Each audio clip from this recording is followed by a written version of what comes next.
Should you consider Airbnb as a business? Coming up.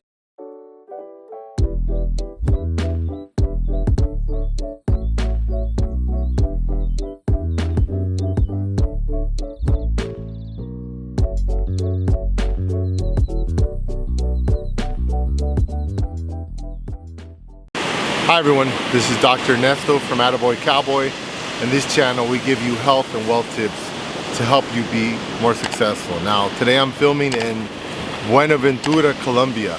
Now I'm in a private beach over here. I came on a 1-hour boat ride out here and it's pretty mellow, so I decided to share with you a little bit about whether or not the pros and cons of doing Airbnb. I used to be a really strong advocate for Airbnb when it came out, and you used to be able to make a lot of money in it. And people were, they were doing seminars and there was all kinds of stuff. But like many things, over time they get regulated. And as regulation kicks in, the opportunities start decreasing precipitously. So let me go over some of the pros and cons. The pros, first off, you can make a lot of money. For example, one place I had was renting for about $2,500 a month. But as an Airbnb, it could make up to $12,000 a month. I was renting for about $400 a night. And it was really nice. I mean, it was renting a lot. In fact, I lived in the place and I just had it listed all the time. And typically would rent Friday and Saturdays, and then I would make $800. So every weekend I'd pretty much just take a trip somewhere and it would pay for my trip for me and my ex-girlfriend. So it was really nice. There were a lot of opportunities.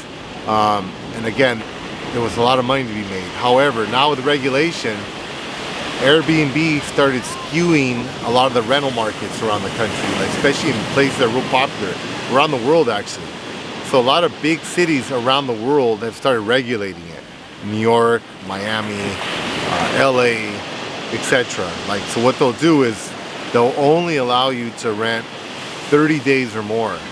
Or you can rent per night, but only 3 months out of the year, and you have to live in the property. So, they make all these weird rules that make it kind of difficult. And again, if you rent it by the month, you're not going to rent it for $12,000. No one's going to pay that. They'll only pay $400 a night if they're going to rent for a couple nights. So that place that used to rent for $2,500 now is rented for about the same or less, $2,300 to $2,500 a month. So I'm actually making a little less because now Airbnb adds like a 20% fee for their services, like a 20% fee for city taxes. So even though it's like $2,300, the person is probably going to pay like 50% more. You're going to pay around $3,300.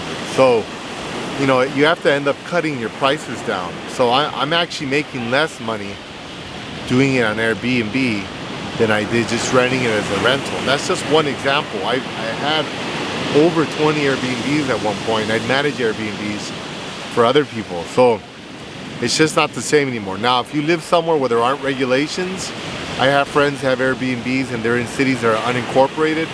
Those are awesome. I have a friend, Jeremy, that has unincorporated Airbnbs over by LAX.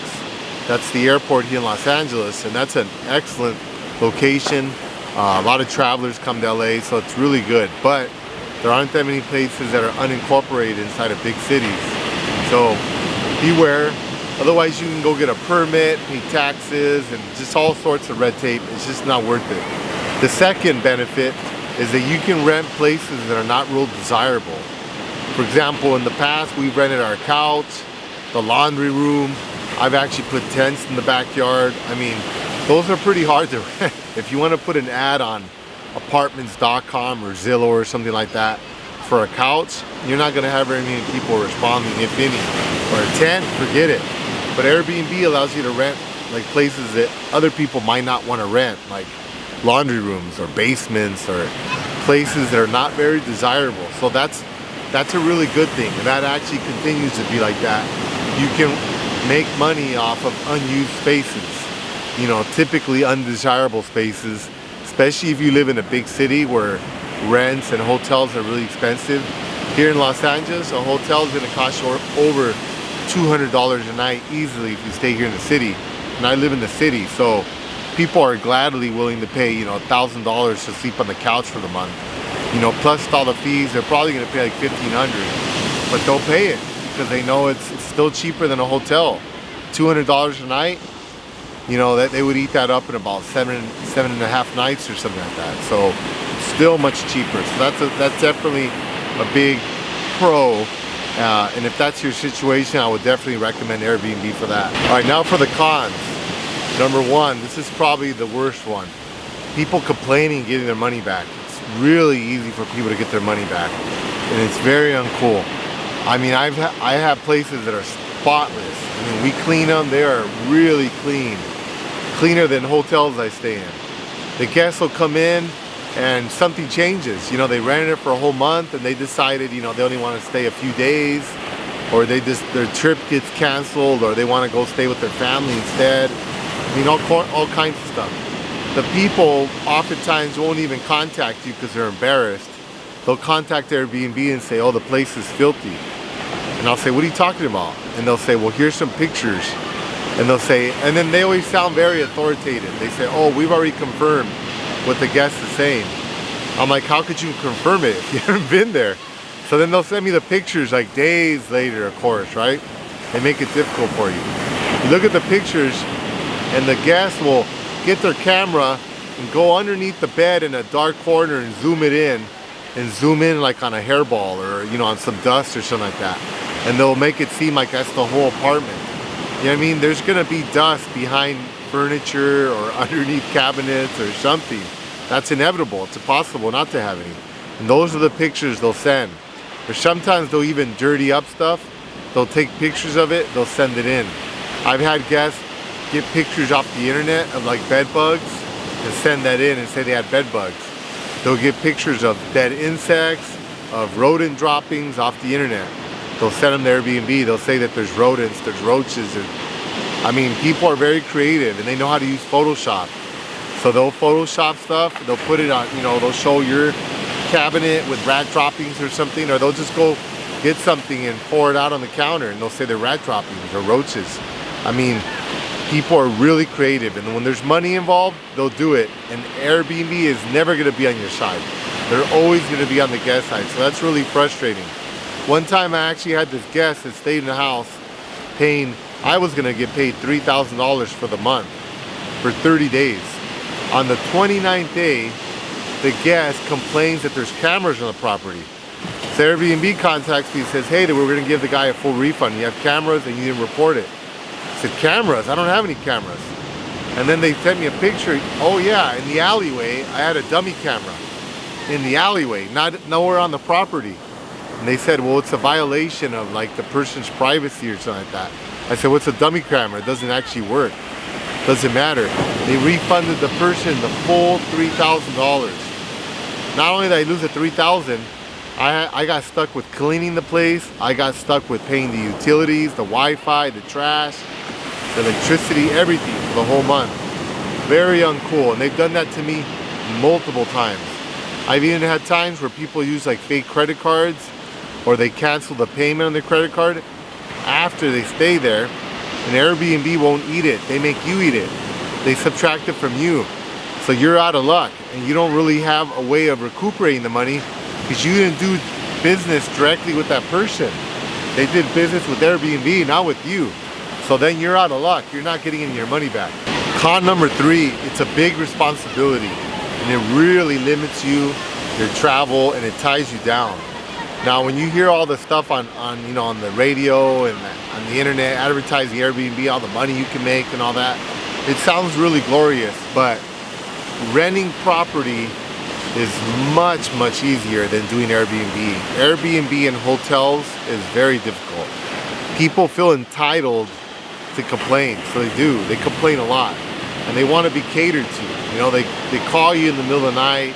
You know, they ask for blankets. They want you to come in and show them how to use a remote.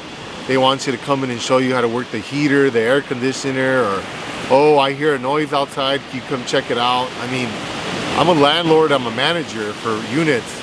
All that stuff, I don't have to do with any of that stuff with tenants.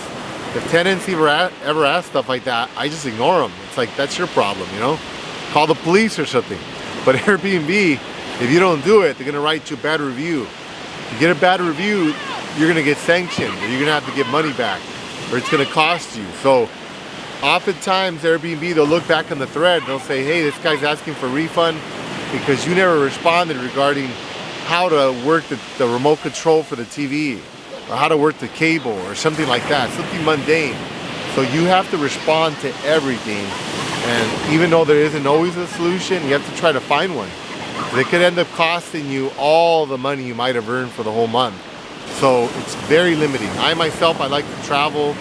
I like to go do things, and it's a real pain when you get those messages from Airbnb guests and you have to find someone to go there, or you're out to dinner with your friends and oh, they broke your plumbing, or you know, they're flooding your house. I mean, I've even had Airbnb guests burn a house down. Literally. I had them burn a house down. Airbnb, they didn't pay a dime. My insurance paid for it all, but Airbnb didn't pay anything. They said they're gonna pay me. I got nothing from them. So just keep that in mind. They're not gonna probably pay you for damages, and you're gonna be severely limited in your options during your free time. Con number 4, your place gets really run down. Now, when I have apartment rentals, people take good care of them because they know if they don't take care of it, they're gonna have to pay out their deposit. Plus, they live there. So, you know, nobody wants to live in a trashed house. They try to take good care of it. But Airbnb, no, man. People do not take good care of your place. Not only do they throw parties, have outings. I have one house where it's really beautiful old oak hardwood floors. So I request people don't use the shoes in the house. They wear their shoes, they wear high heels. They leave all these, there's all these indentures all over the hardwood from people walking on my floor with hardwood floors.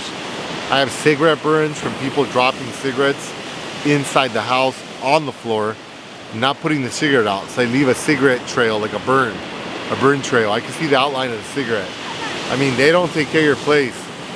Your towels, all your stuff, your sheets are gonna get stained. You know, people bleed on your mattresses and stuff. If they live there, I know they wouldn't do that. But because they don't care. They think it as a hotel, they figure, hey, I paid for it, I'm gonna use it. They leave trash all over in your yard. I mean, much more abuse. So your house is gonna get really run down. Like I said, I've had up to 20 Airbnbs at a time, and it's just a lot of maintenance, a lot of painting. I'd say it's 10 times more than a rental, easily, if not more. You're gonna be replacing your sheets pretty often, so I wouldn't invest in really expensive sheets or bedding, because they're either gonna get stolen, or people are gonna make holes in them, or they're gonna stain them with who knows what. I've had people grab my brand new linens, you know, high count Egyptian cotton, you know, this and that, and they use them to like check the motor oil in their car. They're staying with motor oil. So people are not gonna respect your place. They're gonna think that, oh, this person is making a lot of money and I paid for it, so I deserve it. So it's gonna really run down your place. Con number 5, work. I love the work, but I don't like to waste my time. And I do a cost-benefit analysis. And my cost-benefit analysis is Airbnb is not worth it.